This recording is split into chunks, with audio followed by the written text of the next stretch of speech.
Welcome to Mr. Moon has left the building with me, Sam Palmer. Well, a day doesn't go past West Ham fans without something going on, does it? And today, I've got the old computer in front of me here. We've got the West Ham Fans Advisory Group issues a vote of no confidence to the club board. So it's a letter from which is signed by 11 supporters groups, which has urged Brady and Sullivan to resign.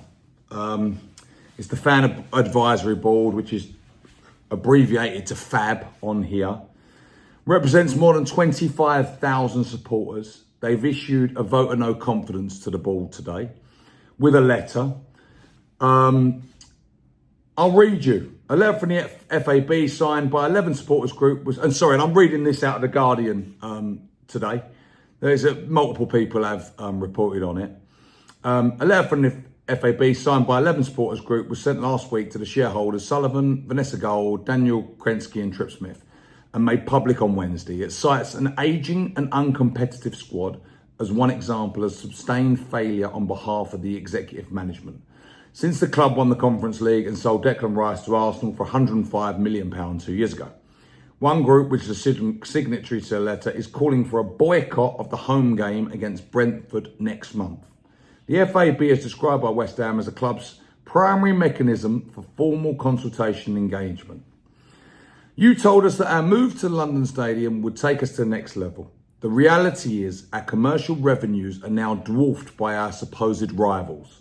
Supporters find themselves casting envious glances at the likes of Bournemouth, Brighton, Brentford and Crystal Palace, all of whom outperform West Ham United both on and off the pitch. We need professional, full-time executives with both football and commercial expertise and no further board interference. No more dependence on favoured agents. In short, a move to a competitive professional leadership. The recently quoted description, analog club in a digital world, is very apt and has to change.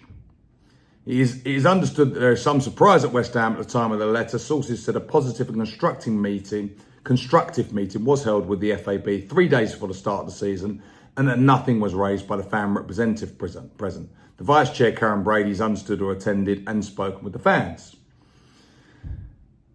Senior West Ham officials are believed to have offered to discuss the issues raised in the letter with representatives of the FAB in an attempt to resolve their grievances. It has been suggested the sudden change in sentiment has been down to performances on the pitch. So in short, it seems the FAB is not going to let that win over Forest gloss over what is actually going on in the club. But it is sad, to be honest with you, this is all happening. I don't honestly, to be honest with you, and maybe someone does know in the comment section, if a board steps down, what happens? They're owners of the clubs. They're not stepping down. They're not stepping away from the club. Do they mean appoint someone else to be on the board? To be there? I'm asking this because I don't actually know. I don't think you see too many clubs do it, is to be honest with you. But I do understand what they're saying. The training ground's not right. We've papered over the cracks. We've done it again. I really do think we're still in trouble. I don't think we signed enough players. I don't think that win over Forest is enough for us. But I also don't want to see all-out warfare at my club. It's embarrassing being a West Ham fan at the minute, I think. And I want to see a resolve with this before it gets nasty. I've said this quite a while. Me and Addy have said it. I think we do need change at our club. I think we desperately need change. I think when I look today, since 2016, I think it is, we're the 6th biggest spending in the Premier League. And we've got the oldest squad. So there's clearly problems that are coming from our team. Without a doubt, there's no glossing over that. I'm not going to sit here and attack the owners because I say they have spent money. So I would like to see, and maybe this FAB can help do that, constructive talks with the club of where we can go forward, how the club can be run better, because it's failing. Analog in the digital world is so apt in that message. But is the club being dragged through the mud again? It's going to be protests Brentford, they don't want you to show up. Will that happen? I don't know.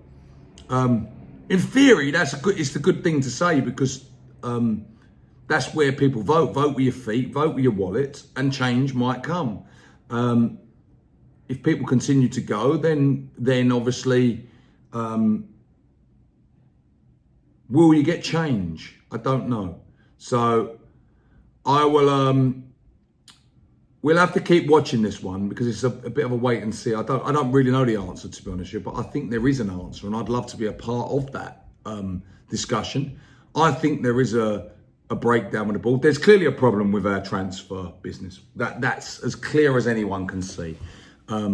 Keep going to the same agent and doing business with the same agent. That shouldn't be there, especially when the quality of our signings have been poor from that agent. So he shouldn't have a stronghold in the club. The academy is failing. We don't produce good enough players. That's without a doubt.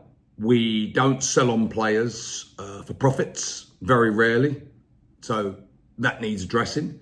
And we need to take this club in the 21st century. Yeah, we were promised a world-class stadium. It is not. It's voted, and I think that's highlighted in this message as well, as the worst fan experience there is. So there is problems. A free stadium, we got a free stadium, but we didn't get a free ride elsewhere. So there is definitely things. But I don't want to see, I don't want to see this to descend into chaos. I definitely don't want to see it to become the Burnley scenes. I'm sure there's an educated way out of this with the owners, and maybe they will listen. I honestly don't know. I do know the owners personally. I know the children, and they're very, very reasonable people. So maybe they do accept they need some help. But let's try and think of ideas of how we can do it peacefully and amicably. Because as I say, I don't think it's as easy as people think of, like, just sack the board, get rid of them, because who's running it? And if they're not there and they've got no interest in it, why are they going to put any money in it? We've been the 6th biggest spending club. So we want that to continue. We're not going to become the first spending club, that's for sure. We're still the 6th, but we're just spending it unwisely. Anyway, comment below. Let's keep an eye on this. Interesting development. I wasn't expecting to do one of these videos today. Our club's always in some chaos. Anyway, that's why we love West Ham. Come on, your irons.